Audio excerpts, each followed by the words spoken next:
Hello everyone, তো সকাল সকাল চলে এসেছি ছাদে। এই একটা বেগুন হয়েছে, কেটে ধুয়ে নিলাম। আর ছাদে অনেক ফুল হয়েছে তাই দেখছিলাম। দেন সেই বেগুনটাকে কাটলাম আর ওইদিকে পিসি রান্না করছিল। আজ পিসি রান্না করেছিল ইলিশ মাছের মাথা দিয়ে চচ্চড়ি, ভাত, বেগুন, কুমড়ো ভাজা, ডাল। আর এটা হলো সেই বেগুনটা। সন্ধ্যায় দুই বোন রেডি হয়ে গেছি, কারণ আজ যাব ওই বাড়িতে। প্রথমে কেক কিনতে চলে গেলাম। ওটা হলো আমাদের দুই বোনের তরফ থেকে বোনের বার্থডে কেক। আর আমার কাকার মেয়ে হালকা লক্ষ্মীটেরা আছে, তাই জন্য লিখেছিলাম টেরি। স্টেশনে চলে আসলাম।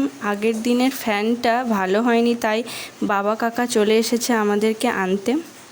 টোটোতে করে চলে আসলাম বাড়ি।